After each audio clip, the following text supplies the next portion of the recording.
মিলাদের বিপক্ষে আমরা দুই দল মানুষ পাই। এক দল তো কাফের মুশরিক লামাযহাবী, আরেক দল পাই কিছু কওমি মাদ্রাসার ছাত্র আর ওস্তাদ। ওনারা না বুঝেই মিলাদ কিয়ামের বিরোধিতা করতেছেন। এতে ওনারা মিলাদ কিয়ামকে বেদাত ফতুয়া দিয়ে নিজের গোল নিজে খাইতেছে। যখন মাঠে খেলা হয় তখন দেখেন না গোল নিজেরও খাইতে হয় মাঝে মধ্যে অসতর্কতায়। মনে রাখবেন, যারা হানাফি মাযহাবের অনুসারী সুন্নি কওমি মাদ্রাসায় পড়েন, দেওবন্দের ছাত্র, তাদের মিলাদ কিয়াম ইনকার করার কোনো উপায় নাই। লামাযহাবীদের বিষয়ে আলাদা, ওরা তো মুসলমানই না। আমি বলতেছি আপনাদের কথা, যারা কওমির ছাত্র, দেওবন্দের ছাত্র, আপনারা যদি মিলাদ কিয়ামকে বেদাত বলেন তা আপনাদের গোড়া কেটে যাবে। কারণ জনপুর, ফুরফুরা, শস্যিনা, সোনাকান্দা, ধামটি, আড়াইবাড়ি, ফুলতলি, বানিয়াপাড়া, সিঙ্গুলিয়া, তবলিগ জামাত, এই যে কাকরাইলের তবলিগ জামাত, উজানি, সরমনাই, দেওবন, কওমি, সবার গোড়া আব্দুল হক মুহাদ্দিস দেহলভী, যাকে বলা হয় মারকাজুল আসানিদ, সকলের হাদিসের সনদের মার্কাজ। সেই আব্দুল হক মুহাদ্দিস দেহলভী মিলাদ কিয়ামের ব্যাপারে কি বলছে একটু দেখবেন নি। এই যে তার লেখা কিতাব আখবারুল আখিয়ার, এই কিতাবটার তরজমা করেছেন দারুল উলুম করাচির মুহাদ্দিস, যিনি একজন দেওবন্দি আলেম। স্পষ্ট 624 পৃষ্ঠায়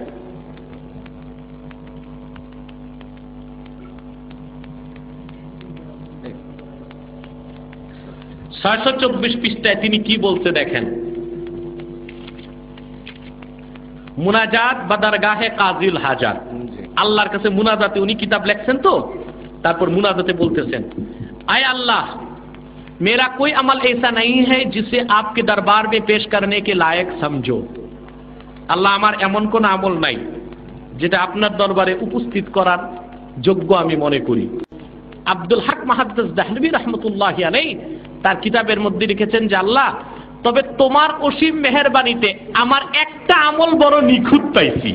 সেটা হচ্ছে আল্লাহ, যখনই আমি তোমার হাবিব মুহাম্মদ সাল্লাল্লাহু আলাইহি ওয়াসাল্লামের মিলাদ পড়েছি, মিলাদে আল্লাহ তোমার হাবিব মুহাম্মদ সাল্লাল্লাহু আলাইহি ওয়াসাল্লামের মহব্বতে, মুহাম্মদ সাল্লাল্লাহু আলাইহি ওয়াসাল্লামের খেদমতে আমি সালাম পাঠাইছি দাঁড়ায়া দাঁড়ায়া, কিয়াম করছি আল্লাহ। এই আমলটা আমার পুরা খালেস নিয়ত ছিল, নিখুঁত ছিল, বলেন সুবহানাল্লাহ। তাহলে কি বোঝা যায়? আব্দুল হক মুহাদ্দিস দেহলভী রাহমাতুল্লাহি আলাইহি তিনি মিলাদও পড়ছেন, কিয়ামও করছেন, আর এই মিলাদ কিয়ামটাকে তার নাজাতের জারিয়া মনে করছেন, ঠিক কিনা বলেন? তারপর আবার নিচে লিখছেন, আয় আল্লাহ, वो कौन सा मकाम है जहां मिलाद मुबारक से ज्यादा तेरी खैर व बरकत का नुजुल होता है। আয় আল্লাহ, এমন কোন আমল আর এমন কোন জায়গা তো নাই আল্লাহ, এমন কোন অবস্থান তো নাই আল্লাহ যেখানে মিলাদ পড়ার চেয়ে বেশি বরকত নাজিল হইতে পারে। তিনি বলতেছেন যে আল্লাহ, কোন এমন আমল নাই সবচেয়ে বেশি বরকত নাজিল হয় মিলাদ পড়লে। সুবহানাল্লাহ বলবেন না? इसलिए ऐ अरहमुर राहिमीन, मुझे पक्का यकीन है कि मेरा ये अमल कभी बेकार न जाएगा, बल्कि यकीनन तेरी बारगाह में कबूल होगा, और जो कोई दरूद और सलाम पढ़े और उसके जरिया दुआ करे वो कभी मुस्तरद नहीं हो सकती है।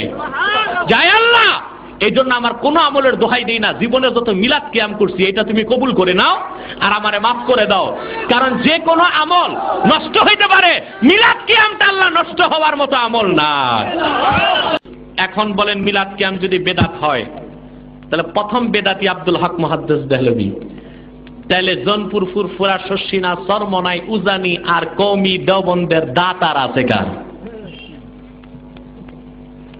আমি বেদাতি হইলে আমার যত মুরিদ সব কি সুন্নি হবে না বেদাতি হবে?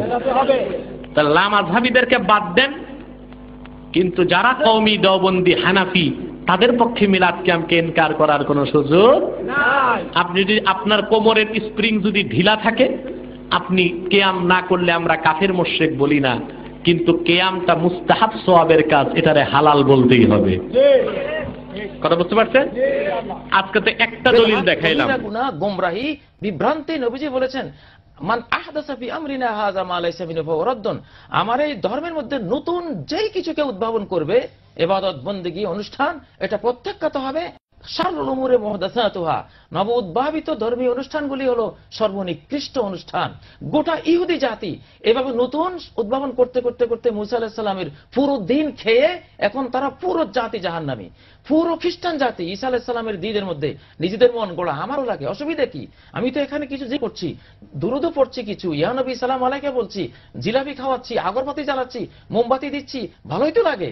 এভাবে খ্রিস্টান পাদ্রীরা পোপেরা ভালোই লাগে বলে বলে এমন কিছু দিয়েছে, দিতে দিতে দিতে ঈসা আলাইহিস সালামের পুরো দিন শেষ, সব ধ্বংস, পুরো জাতি জাহান্নামী, পুরো ইহুদি জাতি এখন জাহান্নামী। কিন্তু মুসলিম উম্মাহ রক্ষা পেয়েছে একদল সত্যপন্থী ওলামাদের কারণে।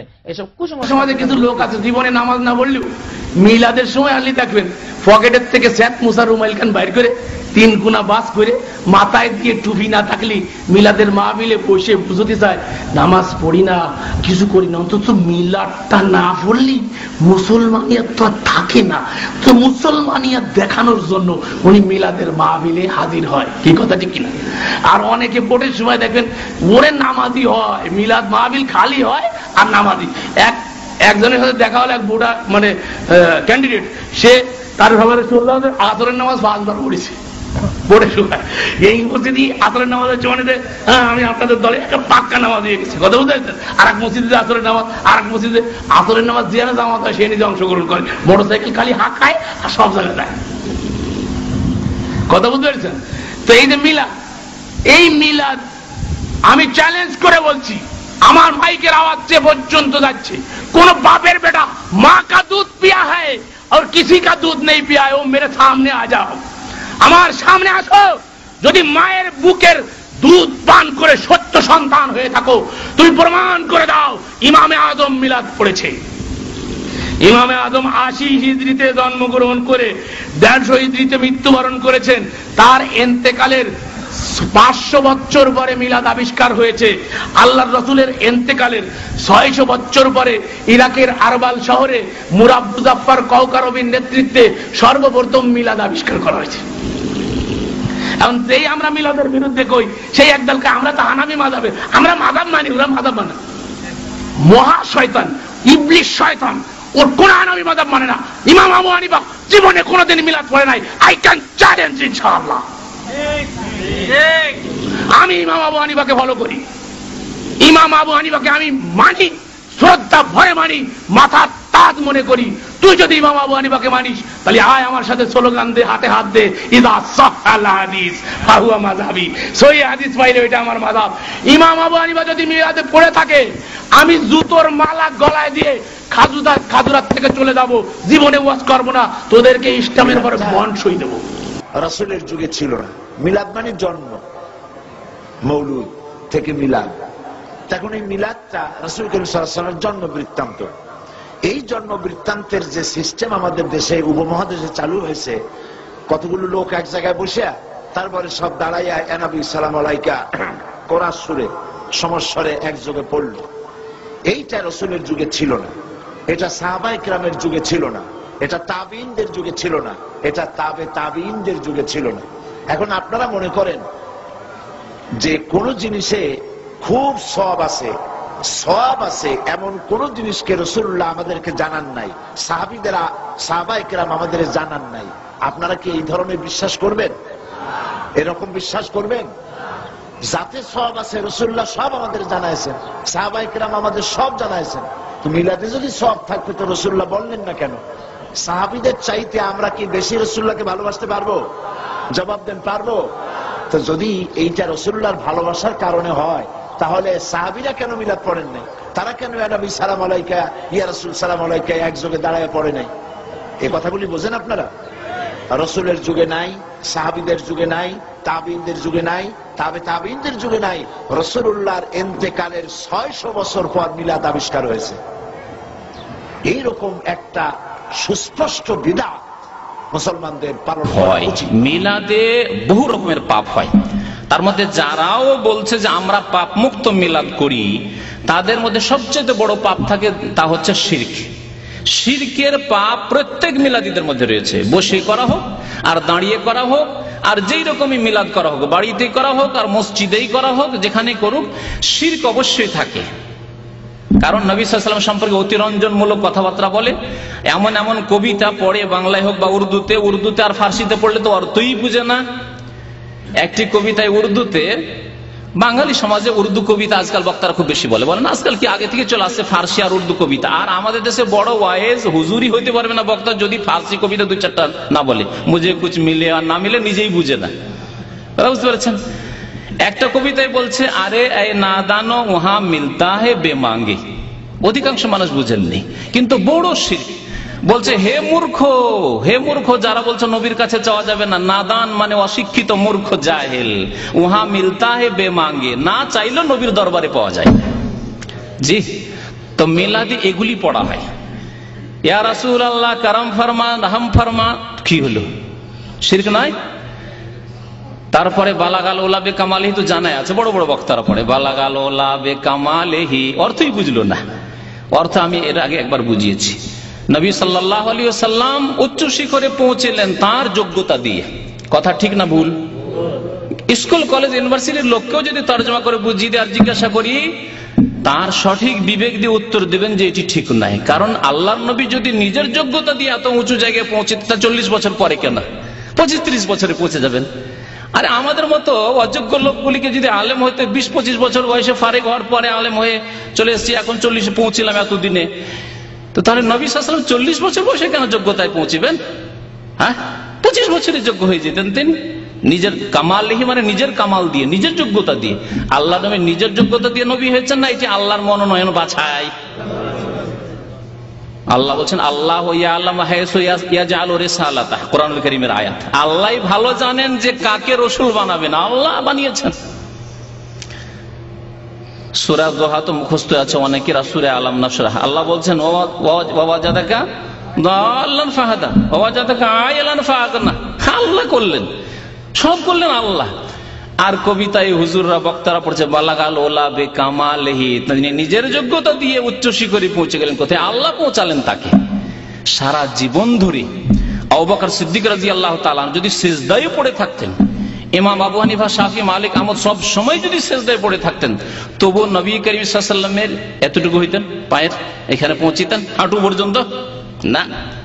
ইয়া আল্লাহর বাছাই। আল্লাহ তাকে শেষ নবী করেছেন, খাতামুল আম্বিয়া করেছেন, সাইয়্যিদুল মুরসালিন করেছেন। তো বেকামালি কোথা? বলতে হবে বেফাজলিল্লাহ, বেফাজলিহি, আল্লাহর অনুগ্রহে। আল্লাহ বলছেন ওয়া কানা ফাদলুল্লাহি আলাইকা আযীমা, আল্লাহর অনুগ্রহ তোমার উপর খুব বড় রয়েছে। ঠিক না আবে সাহেবরা? ওয়া কানা ফাদলুল্লাহি আলাইকা আযীমা, আল্লাহর অনুগ্রহ আপনার উপর খুব বড় রয়েছে, তাই আপনি আল্লাহর রাসূল, শেষ রাসূল হয়েছেন। এবং সারা বিশ্বের সমস্ত মুমিন, আগের উম্মতেরা এমনকি, তাদের জন্য বৃহৎ শাফাত হাসরের মাঠে একমাত্র নবী করিম সাল্লাল্লাহু আলাইহি ওয়াসাল্লাম করবেন। একমাত্র হাউজে কাউসার থেকে পানি দেবেন প্রিয় নবী মুহাম্মদুর রাসূলুল্লাহ সাল্লাল্লাহু আলাইহি ওয়াসাল্লাম। তো এগুলি কি মানুষ নিজের প্রচেষ্টা দিয়ে, ইবাদত বন্দেগী দিয়ে, রিয়াজত দিয়ে হাসিল করতে পারে? কখনো না। তাহলে এইরকম বহু কথায়, বহু শিরকি কথাবার্তা, অতিরঞ্জন বাড়াবাড়ি কথাবার্তা নবীর কাছে চায়। যেগুলি আমাদের দেশে নাত শরীফের নামে যতগুলি নাত রয়েছে, প্রায়গুলিতে শিরক আছে, অতিরঞ্জন আছে, বাড়াবাড়ি। হে নবী তুমি পয়দা না হইলে, না হইতো আরশ, না হইতো কুরসি, আসমান জমিন কিছু হইতো না, এইগুলো নাত শরীফে। এগুলি ইসলাম বিরোধী কথা নয়।